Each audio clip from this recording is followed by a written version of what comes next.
Mun nggih monggo ngaji kula terangno masalah nambah iman nggih. Ta'alu nu'min bina sa'atan.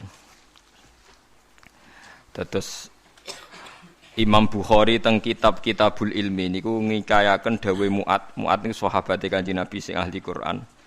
Niku nak badhe ngaji utawa diulang ilmu niku beliau dawuh ta'alu nu'min bina sa'atan. Ayo merene bareng-bareng iman nggih. Ayo merene bareng-bareng napa? Iman. Karena logika iman itu harus dibangun oleh ulama-ulama sing ahli. Keahliane ulama niku sing kathah nggih riwayat saking Kanjeng Nabi Muhammad sallallahu alaihi wasallam. Kemudian sebagian dibentuk utawi dikuataken kalian al-asbah wan nadzair nggih. Pola-pola hukume Rasulullah sing dikiasno oleh para ulama. Ini kula tak nerangno tauhid ngene. Niki kan dawuh pangeran, andekan selain Allah itu ada Tuhan, tentu ada kompetisi antar Tuhan dan saling napa mengalahkan. Jadi misalnya sitoke kepengin gawe langit, sitoke kepengin ora. Berarti ketika langit nyatane ana menang sapa? Mboten sampean kula bedhei, misalnya ada dua Tuhan, yang satu ingin menciptakan bumi, yang satu ndak. Ketika bumi itu ada, berarti menang siapa? Menang yang menciptakan. Yo ora yo keliru. Tak warai ilmu kalam. Misalnya begini. Ada dua Tuhan, nggih, ada dua Tuhan. Sama-sama Tuhan misalnya. Kalau sama-sama itu bahasa Arabnya apa? Mislun. Nggih. Rungokno nggih. Kalau sama-sama ada bahasa Arabnya apa? Mislun. Sama-sama Tuhan. Nggih, bahasa Indonesiane sama-sama Tuhan. Terus Tuhan A ingin menciptakan bumi. Tuhan B ingin tidak ingin terjadi ada bumi. Lalu itu kira-kira yang jadi itu ada bumi apa tidak ada bumi? Tidak ada kira-kira. Tidak sama beda. Tuhan A bilang kuni bumi kamu harus ada. Terus bilang B kamu jangan ada. Milih menang yang ada apa yang tidak ada? Loh kok bingung itu? Tidak ada. Tidak ada nanti sampai memenangkan Tuhan. Yang bilang apa? Tidak ada. Nah itu kalau dalam logika ilmu kalam, ilmu sing bulet sing diwajibno ning pondok-pondok kitab jenenge ilmu napa? Kalam. Itu kalau cara ilmu kalam pengandian ini salah. Kalau dia itu sama-sama Tuhan, harus sama-sama bisa. Kalau sekali yang satu tidak bisa, ya sama-sama tidak bisa. Dia tidak bisa mengandikan yang satu menang. Ini kalau teori ilmu kalam. Sama-sama Tuhan, sama-sama hebat. Terus pengandiannya yang satu menciptakan bumi sukses, yang satu tidak sukses. Yang kamu bilang sukses itu ya tidak sukses juga, karena kalau sama-sama Tuhan, sifat kuatnya ya harus sama, sifat ajiznya, sifat lemahnya harus sama. Sehingga kalau yang satu tidak bisa, kamu yang satu harus bilang tidak bisa. Sama-sama apa? Wong sama-sama Tuhan. Atau sama-sama bisa. Itu teori ilmu kalam. Nah, tapi kalau menurut teori sing gampang nggih. Kalau sekarang nyatanya ada bumi, berarti menang Tuhan yang ingin menciptakan bumi. Yang ingin menolak bumi, berarti gagal jadi apa? Tuhan. Tapi masalahnya di soal. Kalau dia gagal jadi Tuhan, berarti mantan Tuhan. Nah, itu mari perkara lagi kan?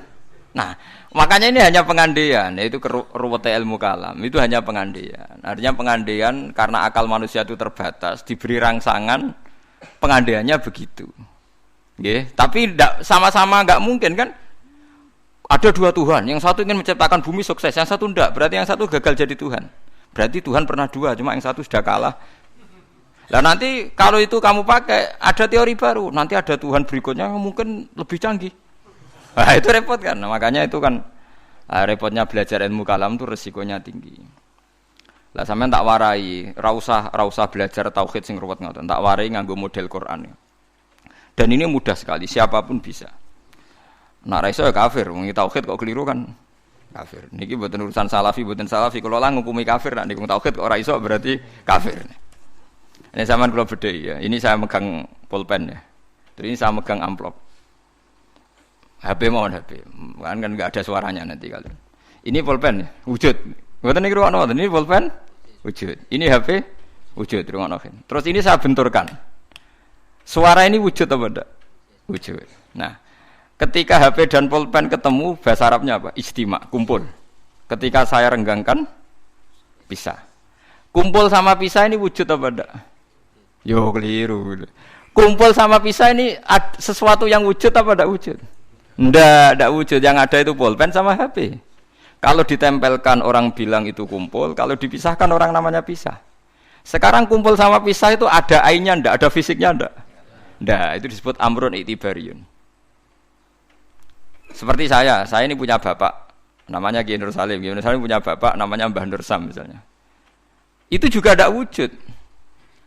Bapak saya dulu dikatakan dia bapak karena ada anaknya saya. Berarti diarani bapak itu gantung ngenteni anak. Jadi zaman belum punya anak, dia itu belum bisa dikatakan bapak beliau.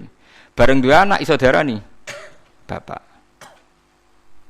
Bareng dua putu iso diarani mbah. Lah saiki bunuah sifat kebapakan, sifat keanakan wujud apa ndak? Ya ndak wujud. Yang hakikate wujud itu Kiai Nur Salim. Sekarang saya bahak wujud. Tapi keanaan kebapakan ini saling menunggu. Nak sido duwe anak diarani bapak, nak sido duwe putu diarani mbah. Tapi sing diarani putu iku sapa? Zaid misale. Yo Zaid iku putu Gus, yo ora Zaid jenenge Zaid. Engko Zaid sekali duwe putu ya jenenge mbah. Apa kowe ngomong ngene? Zaid bin nisbat ning mbah iku putu, bin nisbat ning gone putune iku mbah. Misale kowe muni ngono. Lah berarti Zaid iku putu tambah. Ya Zaid sing mesti bener Zaid yo. Zaid. Lah iku ilmu kalam.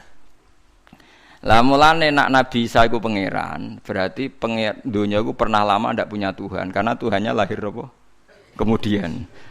Lah yo pas langit bumi ana iku Nabi Isa ning ndi? Pangerane ning ndi? Nah, makanya ini pinternya Nabi Musa gitu. Ciri utama ulama itu fatonah cerdas. Mergo Nabi Musa tahu nyifati pangeran ku gagal, padahal sifatnya seru. Ketika ditanya Fir'aun, ya Musa, Tuhan kamu itu siapa? Wa ma Rabbul alamin. Jawabnya Nabi Musa sinten? Rabbus samawati wal ardi. Pokoke sing mengerani langit bumi. Jarene Fir'aun jek berkelit. Setahu saya kalau saya jalan-jalan di bumi itu enggak ada yang Tuhan kecuali saya. Ma'alim tulakum min ilahin apa? Khairi. Yang jadi Tuhan saya tok. Soal kemungkinan Tuhan di langit, begini Musa, saya akan pilih tahaman ibnili sorhal ali abluhul asbab samawati fa'attolia ila ilahi Musa. Soal kemungkinan Tuhan di langit, aku nyuruh arsitektur saya supaya bangun piramida. Nanti saya akan melihat Tuhannya Musa. Mau saya tantang. Walhasil kalau kemungkinan di langit mau ditantang, kalau di bumi setahu Fir'aun Tuhan itu Fir'aun. Terus Nabi Musa punya jurus kedua. Ini kalau sampai niru tauhid model Quran itu lebih gampang.